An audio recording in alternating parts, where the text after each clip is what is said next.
Selanjutnya, bagaimana strategi itu kita implementasikan di dalam organisasi. Baik, kita sekarang lihat dulu bagaimana jika kita fokuskan dulu atau kita konsentrasi kepada individual yang ada di organisasi. Apa yang bisa kita lakukan? Satu, ya, jadi bisa dipancing ataupun bisa diberi pengetahuan sehingga mereka bisa memunculkan kesadaran akan sumber konflik, dari mana bisa bersumber atau apa saja yang bisa memunculkan konflik, apa yang bisa perbedaan apa yang bisa menyebabkan nanti akan bisa muncul perselisihan dan sebagainya. Dan sumber konflik ini kalau tidak bisa atau tidak mampu dimanage dengan baik, apa akibatnya? Itu harus diberikan pengertian itu kepada mereka sebagai individu. Kemudian juga bisa dilakukan dengan meningkatkan sikap dan kemampuan menghargai. Menghargai siapa? Menghargai anggota organisasi yang lain, menghargai grup yang lain, saling mau membantu, menerima, sehingga pada akhirnya akan mengarah kepada proses diskusi, pertukaran informasi yang baik di antara mereka. Ya akhirnya tadi berkaitan tadi ke kolaborasi, ya, ke akomodasi dan seterusnya. Itu bisa dilakukan. Ketiga, juga harus dilakukan untuk individu-individu tersebut yang disebut di dalam organisasi itu ada kita coba job rotation ataupun rotasi pekerjaan. Asalnya staf marketing kita pindahkan menjadi staf administrasi keuangan, staf umum kita pindahkan ke staf SDM. Perpindahan itu ada tujuannya apa? Tujuannya adalah agar mampu meminimalkan konflik yang terjadi. Karena apa? Yang awalnya dia bisa mengkritik, misalnya mengkritik pekerjaan staf yang lain.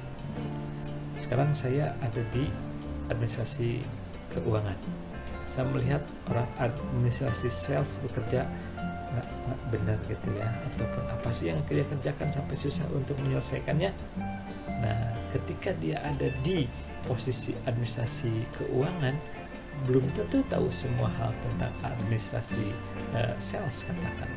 Nah, kalau dia dipindahkan ke administrasi sales, kira-kira masih bisa berpendapat begitu nggak? Ya, jadi ini dipaksa. Kalau istilah organisasi itu adalah walk in each other's shoes, artinya mencoba berdiri di sepatu orang lain. Apa yang dia rasakan? Apa yang akan dia temukan? Apakah masih sama nggak misalnya pendapat dia bahwa pekerjaan itu kenapa susah dikerjakan dan sebagainya. Setelah dia tahu banyak tentang apa yang dikerjakan sebenarnya di pekerjaan tadi. Jadi itu job rotasi itu sering dan umum dilakukan di perusahaan. Kemudian juga bisa dilakukan pemindahan secara tetap. Kalau tadi rotasi saja misalnya, ataupun dengan sistem on job training gitu ya, 2 minggu sebulan dia ditempatkan di sana, nanti balik lagi, bisa seperti itu. Tapi poin yang keempat ini lebih jauh lagi. Proses penyelesaian konflik yang bersifat atau fokus kepada individu bisa dengan jalan pemindahan tetap, artinya dipindahkan ke tempat lain. Atau bahkan kalau sangat krusial atau sangat berat katakanlah pelanggarannya, bisa saja dipecat atau dikeluarkan. Jadi kita menghilangkan dan kita memecat sumber permasalahan yang muncul di organisasi. Bagaimana kalau sekarang pendekatannya adalah pendekatan organisasi secara keseluruhan? Perusahaan mampu melakukan itu, ataupun ada alternatif yang dapat perusahaan ambil. Misalnya apa? Merubah struktur organisasi. Asalnya fungsi kerja di bawah Departemen X, kemudian fungsi kerja tersebut dipindahkanlah ke katakanlah ke departemen Y dan seterusnya. Itu bisa melakukan seperti itu. Juga bisa merubah yang namanya culture atau budaya perusahaan. Kita bisa misalnya masukkan sebuah nilai atau sebuah norma yang baru untuk dikerjakan oleh si anggota organisasi. Nah, bisa jadi kejadian saat ini pun pandemi Corona COVID-19 ini juga bisa menjadi salah satu jalan untuk merubah budaya kerja lah. Nah, dengan merubah budaya kerja, konflik juga bisa terredusir dan sebagainya. Hal yang contoh, sekarang kan terbiasa work from home, artinya bekerja dari rumah. Jadi sekarang kan persinggungan langsung secara fisik atau pertemuan antar karyawan juga kan menjadi minimal. Dan itu juga sebenarnya bisa meminimalkan konflik yang terjadi, at least atau paling tidak konflik yang bersifat individual dan personal. Dalam menyelesaikan konflik ada juga yang disebut dengan negosiasi. Negosiasi adalah metode penyelesaian konflik di mana kedua pihak yang berkekuatan sama mencoba mencari solusi yang dapat diterima melalui pertimbangan beberapa alternatif untuk mengalokasikan sumber daya kepada masing-masing. Jadi ini menempatkan keduanya untuk ada dalam kedudukan yang setara, kemudian juga potensi yang mereka punya bisa dikontribusikan atau dialokasikan sumber dayanya kepada proses penyelesaian tadi.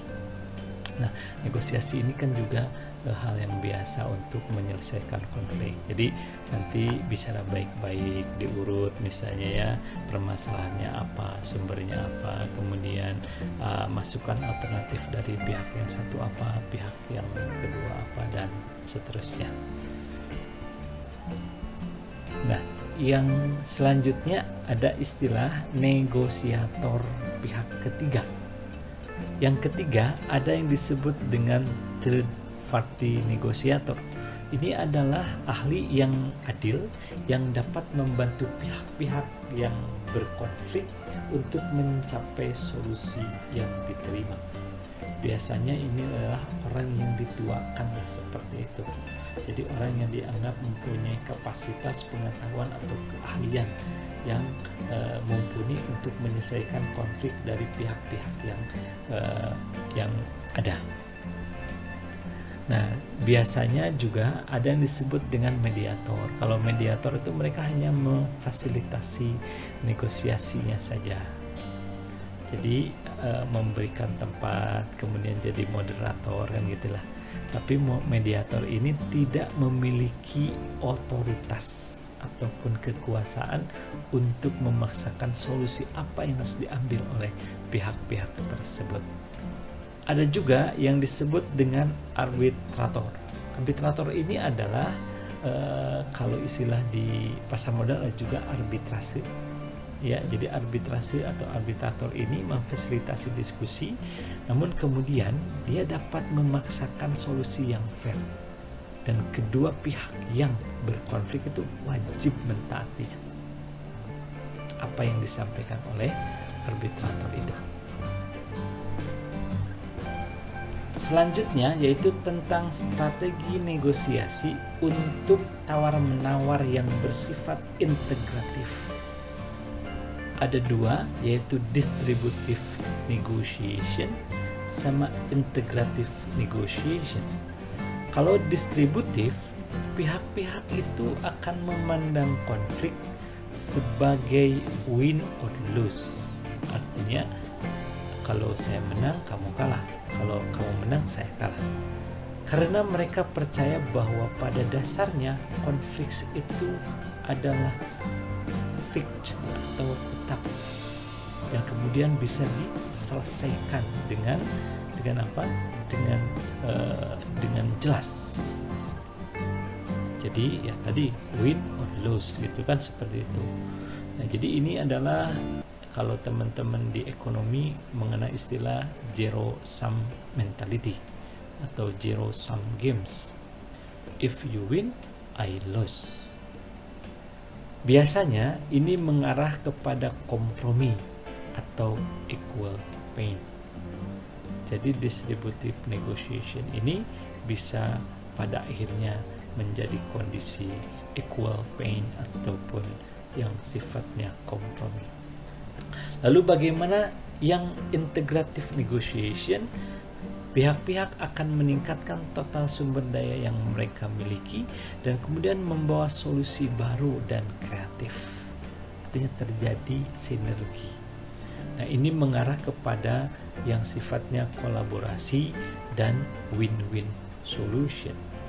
Artinya tidak bersifat zero sum games atau zero sum mentality, tapi saling mengakomodir.